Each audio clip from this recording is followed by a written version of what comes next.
Growing up, I never saw myself as a guy, a dude, a man, or even a little boy really.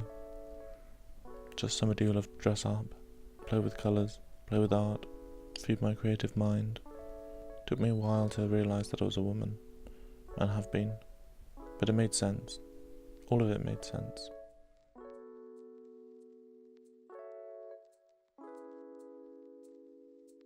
I was born October 7th, 1996.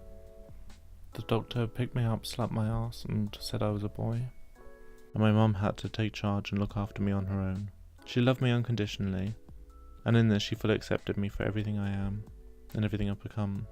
The older I get, the more thankful I am for my mother. For that time when we went to IKEA, and I saw gold, shiny, stretchy fabric. I fell in love with it and asked Mum to make a dress out of it for me. And she did. For her, she had no choice to accept her child or not. Why shun it? Coming out and growing up, your family, friends and peers all worry about you. Some of them worry about you because they don't want you to do what you're doing, and others worry about you for what others will do to you. I've had family members say that they've had to have a grieving process, which I don't understand. Yeah, I might have changed, but only for the better, being myself, being my authentic self. And the only thing they probably have to grieve is their expectations of what I was before.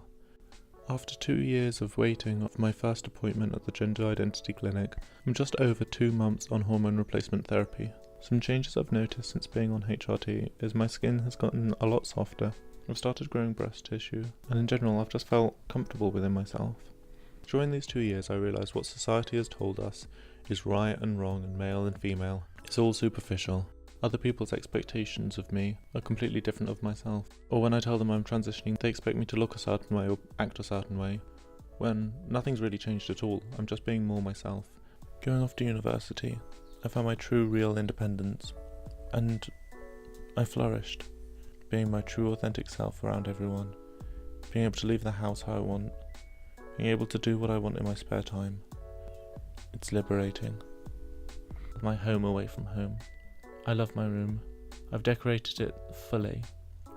I love to be surrounded by things, surrounded by senses, surrounded by lights, by beauty. It makes me relaxed, makes me feel at home. I don't have lots of plans for the future, but I want to be happy. I want to be with people and surround myself with people that I love and I respect, and vice versa. Recently, people have been saying that being transgender or non-binary is a trend. The truth is, people of all ages are coming out. The only trend is that the world is becoming more accepting for us to be ourselves, so we're comfortable to actually express who we are. For me, being a woman is in my mind, it's my soul, it has nothing to do with how I present. I don't hold myself to society's gender roles, and I don't hold anyone else to them either. And if that's a trend, then I'm here for it.